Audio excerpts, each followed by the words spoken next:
Hello, everybody. My name is Richard Swanell. It's my pleasure to introduce you to Session 2, a Global Textiles Action Network.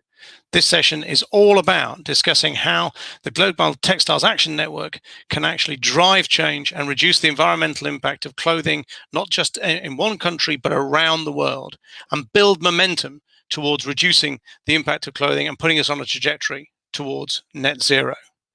I've got a very exciting panel over the next 40 minutes to discuss the role of national business collaborations in achieving global climate goals for the fashion industry.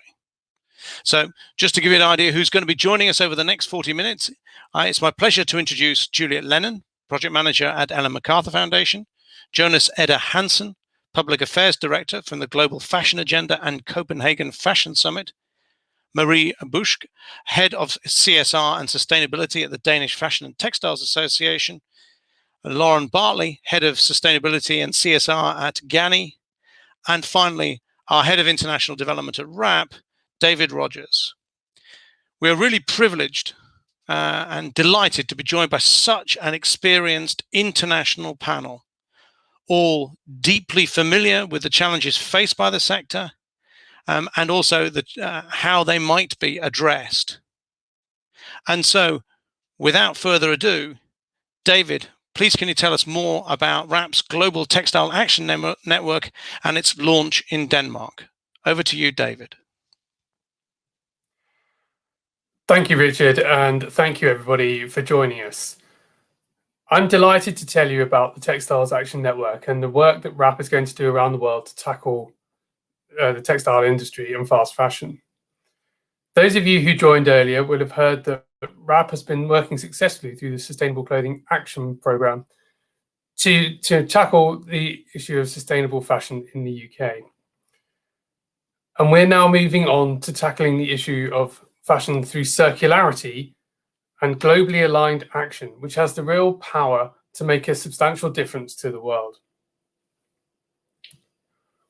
That's why we're going to create a global network of harmonized initiatives.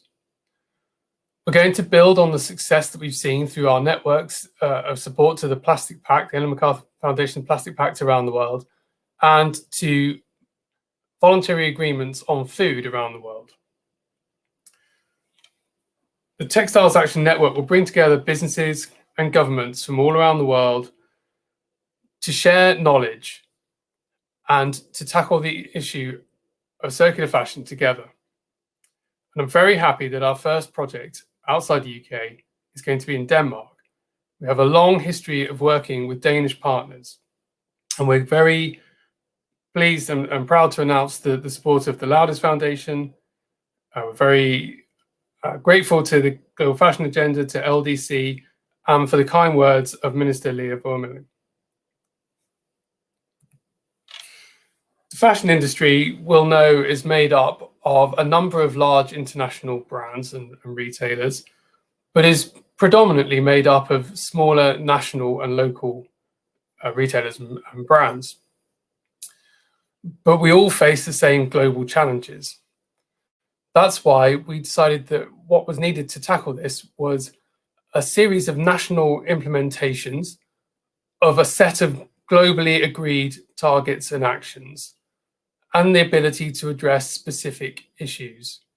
And that's what we set out to do by aligning a series of national initiatives to a set of global goals. If we join up and share our experience and knowledge, we can tackle the issues much faster. So how does having the Danish Circular Pact support these global goals and ambitions? In defining the circularity elements of both Textiles 2030 and the Danish Circular Pact, we worked very closely with Ellen MacArthur Foundation to align our targets to their global vision for circular fashion. And you can see from this slide how the two sets of goals are aligned. The essence of the work that the Textiles Action Network will be supporting is that clothes should be made so that they can be circular, so that they're durable, recyclable, and that waste is designed out during the manufacturing process. that they should be made from circular raw material rather than linear raw materials. So using more recycled material back into the manufacture of new clothing, for example. And a key one, that more products are sold for a second life than are sold for a first life, meaning that the durability built in at the design stage makes that item of clothing have a longer, more useful life for the environmental impact of making it in the first place. We're looking forward very much to working in Denmark and beyond across the rest of the world to align our efforts in these goals to create a circular fashion system for the world. And we'd be delighted to welcome like-minded organizations from around the world to join us in this. If you're interested, please get in touch. Details are on the screen now, or you can contact RAP through the website, and we'd be delighted to speak to you. Thank you.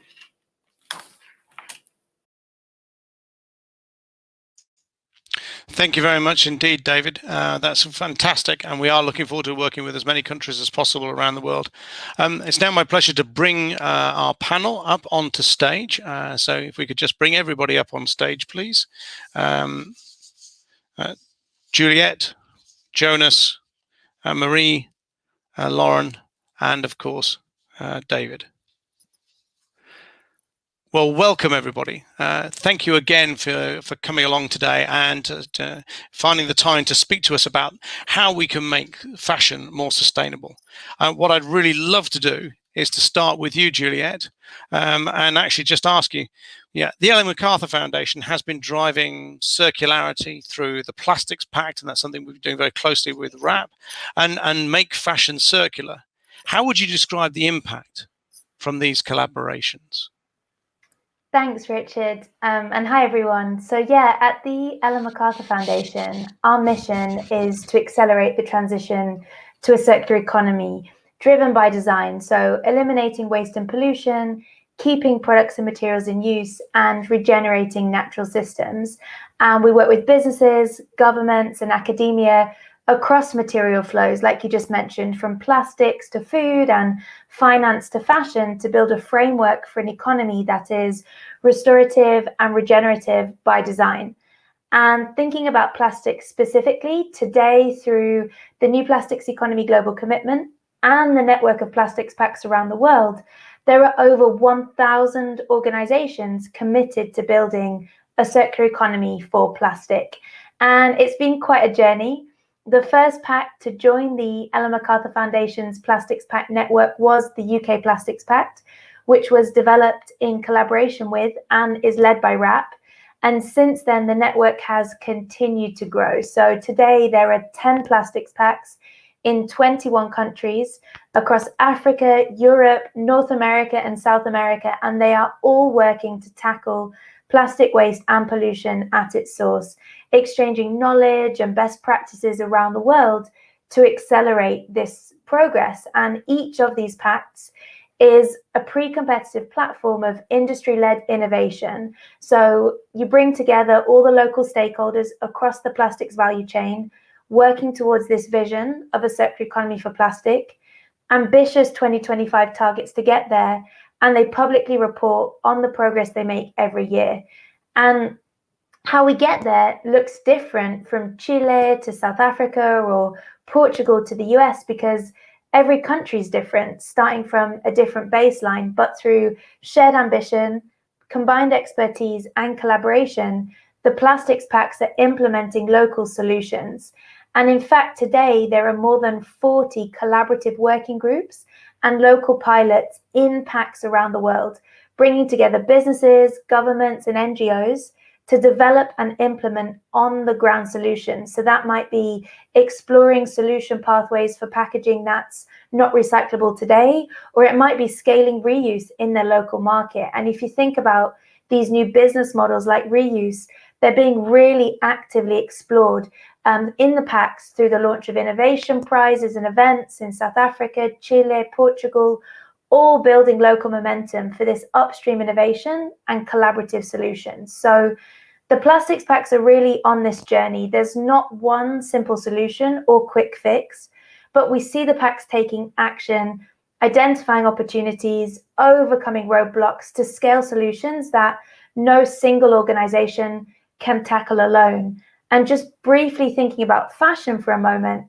our experience at the foundation has really shown us that this collaborative action, so bringing together the whole value chain, is an equally exciting and impactful model. You might be familiar with the jeans redesign led by the foundation, which brings together more than 70 brands, retailers, garment manufacturers, and fabric mills. And all these participants are working towards a circular economy for fashion and producing jeans in line with the jeans redesign guidelines. So thinking about requirements on garment durability, material health, recyclability, and traceability. And we're really delighted that Textiles 2030 has been inspired by the Foundation's vision of a circular economy for fashion, where products are used more, made to be made again, and made from safe and recycled or renewable inputs. Excellent, Julia. And I'm just thinking, I mean, now that we're sort of trying to put together a similar type of thing for textiles, what's your take on how national actions like this can successfully achieve global climate goals? And what would you encourage business to do, given what you've learned so far from those plastic packs around the world and your work on fashion? I think it's a great question. And the reality is the circular economy is a bigger idea. It's a framework for a system solution and transformation that can tackle global challenges like climate change, like biodiversity loss, as well as waste and pollution. And our 2019 research showed that while 55% of emissions can be tackled by transitioning to renewable energy, the remaining 45%, so nearly half of the emissions that cause climate change, come from how we make and use products and food. So the circular economy plays a critical role in tackling many of these greenhouse gas emissions by changing the way we design, make, and use products and food. So the circular economy offers scalable solutions for us to cut emissions and regenerate nature that we can put in place now. Indeed, and I'm just wondering, in terms of the sharing of best practice, how do you think that really helps drive national actions, and also you get that synergy between the two? What's your experience of that? Yeah, so looking at the plastics packs around the world, we've really seen that on the one hand, obviously we need local solutions in every context, but we're all facing similar challenges, and learnings from one country can be amplified around the world for others to learn from. While what's happening, for example, in Chile, they might be doing amazing reuse solutions in the plastic space, and then the UK can hear about that through the global network and take what would work for them and then implement it in the UK to really accelerate that transition. We've seen that work really well in the plastic space, and I think if you've got a clear vision that you're working towards, circular economy for fashion, it could perhaps work in the fashion space as well. Exactly, that clear vision is absolutely key. And so moving on to Jonas Eder Hansen from the Global Fashion Agenda. Hi, Jonas, really good to have you on board today. Good to be here, thank you. Yeah, lovely to have you. You've seen significant commitment from brands within the Global Fashion Agenda. Is the industry at large, do you think, able to act fast enough to deliver against the 1.5 degree climate change objective within the next 10 years? What's your thoughts? Well, thank you so much, Richard. Both yes and no. Maybe it might be a good idea to just briefly give a few pointers to what GFA is. So Global Fashion Agenda, we're based in Copenhagen. We're a non-profit organization, and we guide fashion leaders around the world to make sustainability really a strategic priority. We're on this mission to bridge the gap between the technical sustainability with the fashion industry, and by really convening and mobilizing the international fashion industry. And so I've been working within this industry for more than 10 years, all the way back, remembering the first days of SCAP and serving on the advisory board during those first years, to of course working with the guys on ECAP, and certainly it's a pleasure now to also engage with you guys on this particular project. So thank you so much for having me here as well. I think just on, you know, on really the success of the 2020 circular fashion system commitment that we introduced back in 2017, we used these commitments to drive industry pledges and support fashion companies in reaching their targets on important topics. And I mean, we dive deep on issues around really sort of circular design, collection schemes, resale, recycling. And we achieved to actually get around 12.5% of the global industry, of the global fashion market to join up. But of course, the question is that enough? And that's a little bit back to your question.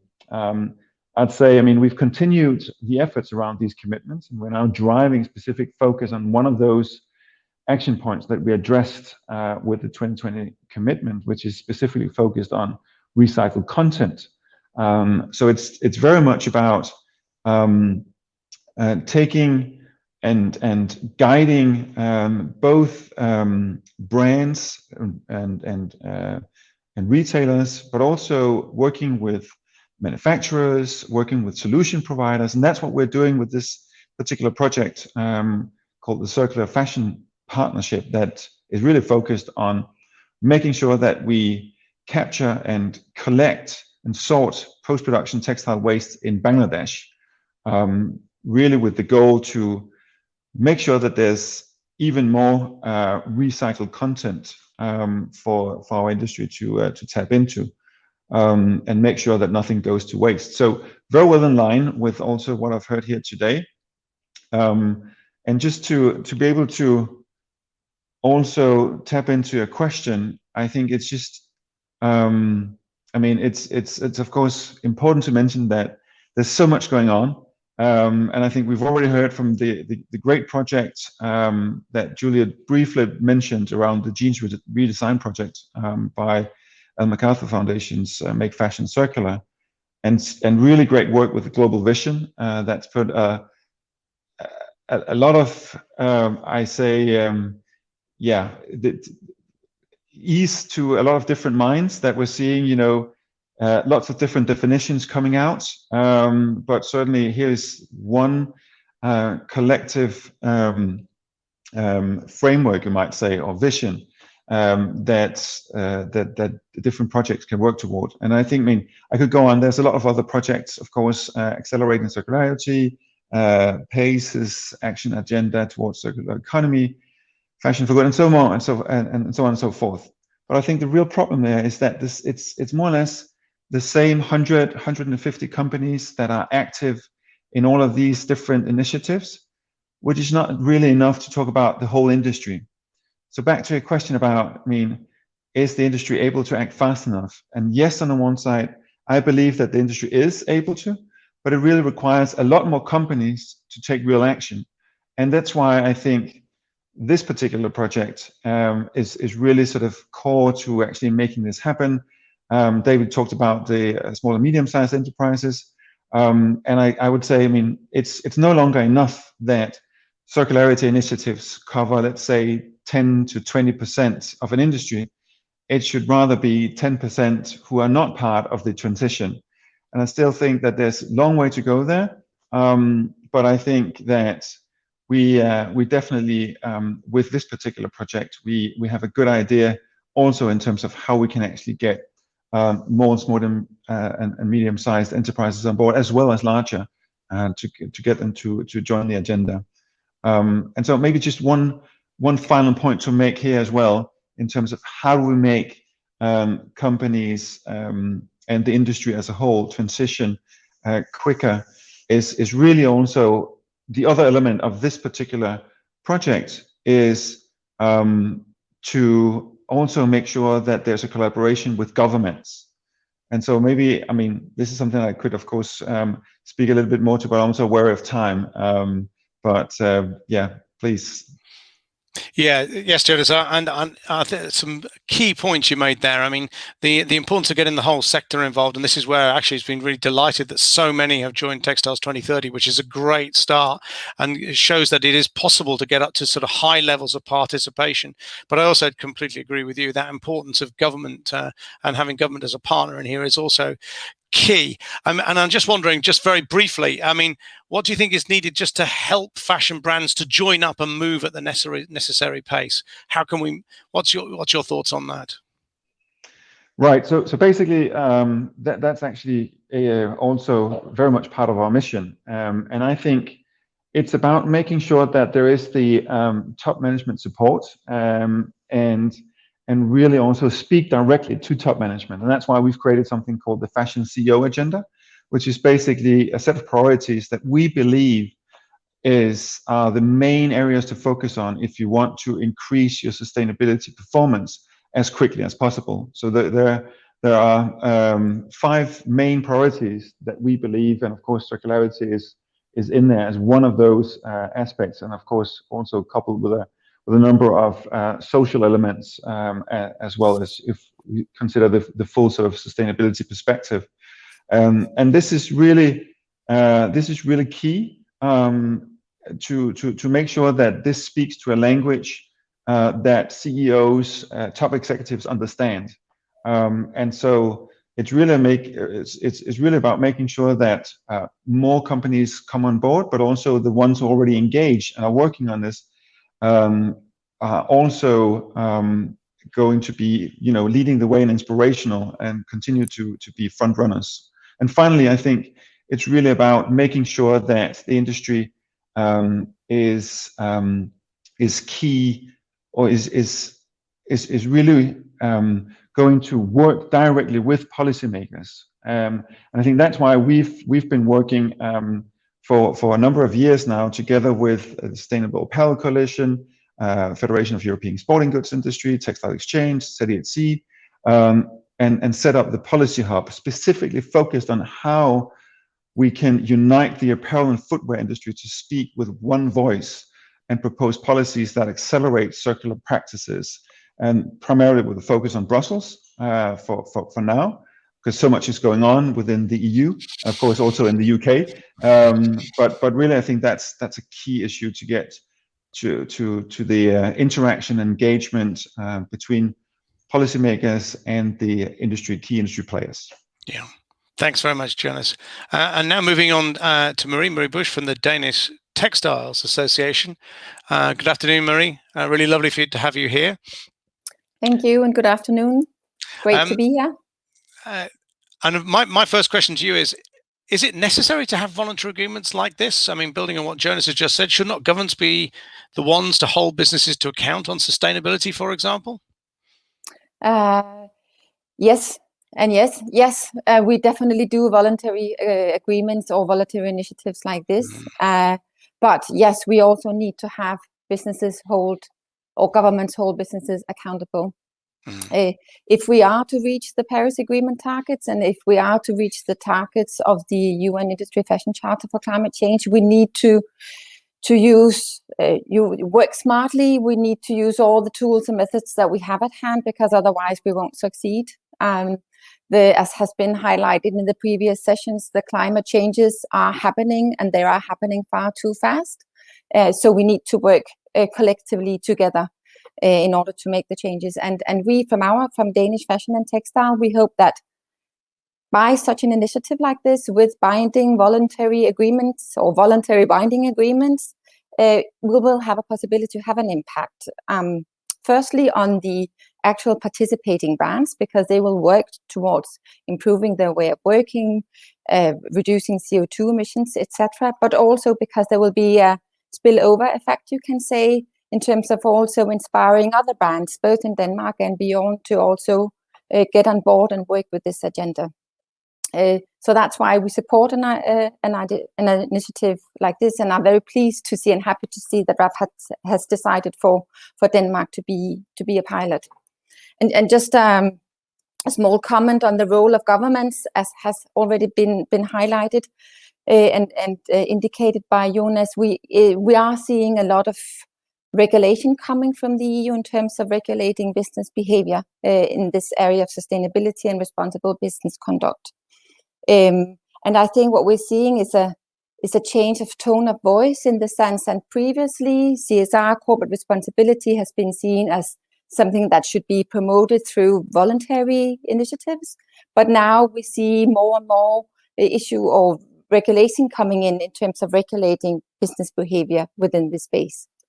So there will be more regulation coming as well, also within the textile and fashion industry. But I think with this initiative, we want to also demonstrate to regulators that there is also a keen interest from the business to actually take responsibility and make changes. Indeed, and I think that's a key aspect of this type of agreement, is you can demonstrate what action can be done by businesses by working collaboratively together and sharing best practice. I mean, that's a key point. And I'm just wondering, just building on that answer, Marie, how does the Circular Clothing Initiative align with current policy or national goals within Denmark? But the thing is, it fits quite perfectly. So it's perfect timing. The thing is, a couple of years ago, or 1.5 years ago, the Danish government decided for a goal of 70% reduction in CO2 emissions in 2030. And in order to reach that goal, the Danish government has instigated a set of different activities, and I can't mention them all, but one thing is that by 2022, we will have to have a separate collection of textile at the household level, meaning that by 2022, all municipalities in Denmark will have to have an infrastructure in place in order to collect used textile. But even more important, I think it means that we will have in Denmark to fast track the development of an investment in recycling technologies, fast track the development and investment in exploring new alternative business model that can increase the sale of used clothes already. So I think there is a need in Denmark to fast track this whole circularity agenda also within the textile and fashion industry. So it fits quite perfectly, I think. And then what is also a good match is that in Denmark, it's an organization called Lifestyle and Design Cluster who will be administering the project and driving the project in Denmark. And they are already responsible for driving a lot of other circularity projects. So they have a long experience, but they will also ensure that the different targets that we have in Denmark and the different initiatives will be aligned. And they will ensure the synergies between the different projects so that we don't work in silos. So we're very supportive of this project and look forward to getting started soon. Indeed, and we're looking forward to that too. And actually, I think that's a key point, is working within towards national goals and also building on what's already happening within a country is absolutely key to driving rapid success. Thank you, Marie. And now to move on to Lauren Bartley from Ganni, from Fashion House Ganni. Lauren, just taking it from a business and a brand perspective, what are the sustainability goals you aspire to as a brand, where you feel collaboration and cooperation on a global or indeed global level is needed? Yeah. Hi, everybody. Thank you and good afternoon. So as mentioned, I'm Lauren and I head up the responsibility team at Ganni. We're a Danish women's fashion brand based out of Copenhagen, and we have 44 goals to reach by the end of 2023. That cut across like many important areas, but we divide them into 4 sections. So that's people, planet, product, and prosperity. And as well as carbon reduction, which has been mentioned, circularity is also a key focus area for us. So that could be from the fiber choices that we make, developing new circular business models, or offering circular design training to our design teams to start doing things a little bit differently. And much of our goals in this area, as Jonas mentioned, they actually come from the Global Fashion Agenda's circularity commitment, which ran from 2017 to 2020. And we've actually just launched our 2020 responsibility report, and we talk about the progress and the challenges across all of the goals that we have. And you can really see under the circularity element that there's still a lot of blockers and challenges. So even though that commitment ended, actually we've still continued with all of the work because there's still not necessarily solutions in place. And I think ultimately all fashion brands were facing the same issues. So whether that be finding, end of life solutions for textiles, or increasing the uptake of, recycled fibers, or even more innovative solutions that right now face like pricing issues or scalability.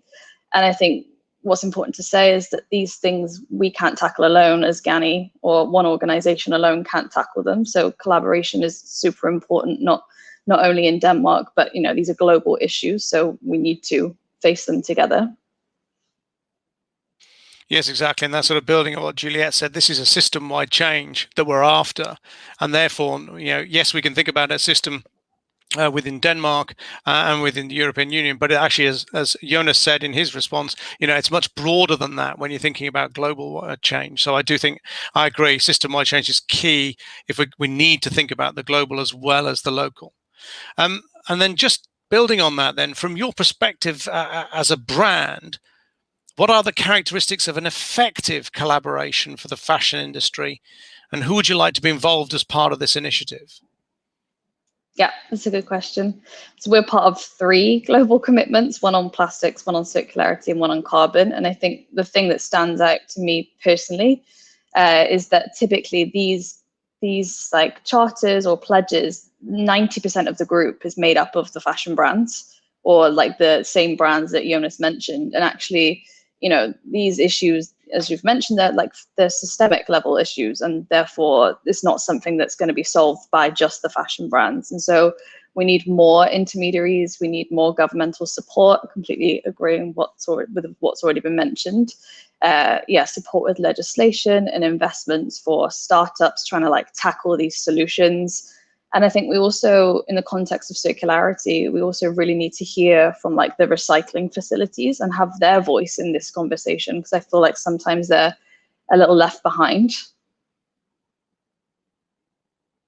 Yes, I totally agree on that. They are a key stakeholder in this, an absolute critical stakeholder if we're going to build systemic solutions and build new, more circular in your circular fashion systems and clothing systems. So moving on, I've a couple of more questions which I'm going to ask perhaps for a number of you to respond to, and in the last 5 minutes or so I will appreciate if we just keep your answers as brief as they can, see if we can fit in 2 questions. So the first one, I think possibly for David first of all, and then for Juliette, which is, how do we ensure that this initiative is not just brands promoting their products, setting their own targets and assessing themselves? Is this validated in some way? David, starting with you, and then I'll move to Juliette. Yes, so RAP has a long history in running collaborative agreements in different sectors, and measurement and reporting, and analysis of that measurement and reporting is absolutely key to everything we do to build the evidence to show that the change is real, the impact is real, and also to inform our decisions about where to focus the energies and activities in future years.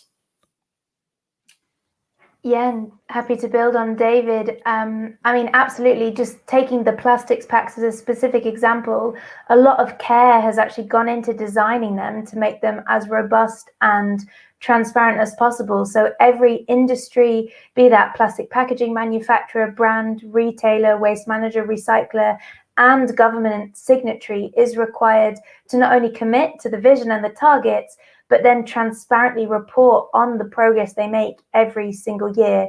And those progress reports are in the public domain.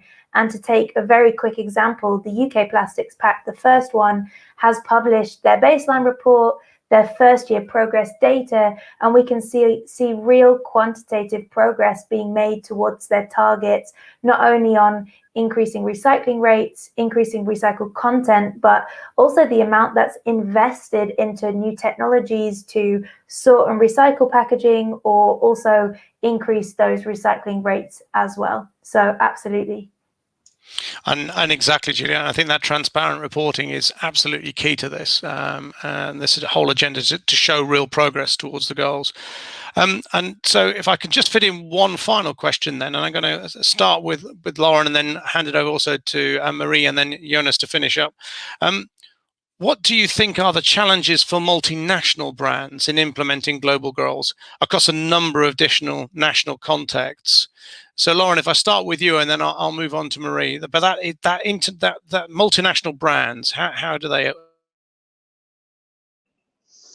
Yeah, I think, as mentioned, I think a lot of these issues are the same in a global context. But what we've personally struggled with from a circularity perspective is these these take back schemes that we offer for garment handling or for like fiber recycling, for example. There's very different setups depending on which country that you're in and which country that you're operating in, and very different requirements. So that we've actually struggled with quite a bit. And we're a small to medium sized business, so we don't have the capacity to research like what different setups are in different countries. So I think support there would be amazing. And you, Marie, your thoughts? Yeah, well, I think I completely agree that you can say that the technical issues that Lauren is highlighting, but I think as long as the goals are the same, the ways of measuring the goals are the same, that will enable more local impact, you can say. There will always be these local contexts that we need to adjust to, but that makes it even more important that we work towards the same global goals, the same ways of measuring. And I think that's why such work as the Policy Hub is driving within the EU. And we're also a member of the Eurotex, which is also the umbrella organization for Textile Association. We also spend a lot of work in that because we need to make sure that to the extent possible, we get at least an EU harmonized approach, and then we can also harmonize beyond. But that makes it much, much more possible for multinational brands to actually work within this space, because if they have to work in local contexts all the time, way through all projects, then it becomes a very, very difficult task. Thank you, Marie. And over to you, Jonas, for a pithy, short answer to that final question, please. No, absolutely. I can just agree on the harmonized approach across regions, hopefully, but of course taking into account the local context. But really also, as I mentioned, I think this is about making sure. I mean, there are already a lot of companies where these elements around sustainability and circularity, I mean, they are integrated into top executive decisions, but we still have a long way to go to actually make sure that top executives across the board understand the importance, not just in terms of working with sustainability, but also I think the importance around engaging with policymakers, as is also one of the key elements of this particular project. So I think those are my key inputs there. Thank you, Jonas, and thank you for that great end to what has been a really stimulating discussion. May I just thank you all, Juliet from Ellen MacArthur Foundation, Jonas from GFA, David from RAP, Lauren from GANI, and Marie from the Danish Textiles Association. Thank you all very much indeed for very insightful and comments and a constructive discussion, and really all around trying to see how we might work together towards delivering a more sustainable future for textiles. Now, this isn't the end of the sessions. There are now another 2 sessions coming further on in the day. 2 breakout sessions starting at 3 o'clock. So there's just about enough time to have a brief comfort break and maybe to get a cup of tea or a cup of coffee. There are 2 streams. Stream 1 at 3 o'clock is on circular design, the power to make a difference. And stream 2 is closing the loop on materials. So those 2, please decide which of those 2 you'd like to go to. And in order to get there, if you look on the event schedule for the underlined site, you can see a panel for navigating to each of those sites. And as David said in the previous session, if you can't stay, or you actually don't know which ones to join, the sessions will all be recorded and made available through the event schedule page in the next week after the event, and therefore you can watch the sessions at any stage. And in terms of any questions that we've not been able to address, we will follow up with our answers to those questions after the event. So we'll make a note of all the questions we've received and actually then answer those specifically. So it just remains me one more time to say thank you very much indeed to all of our speakers for this excellent session, and we look very much forward to working with you all in delivering a sustainable future for textiles going forward. And thank you, and to all the listeners, enjoy the breakout session. Thank you very much indeed.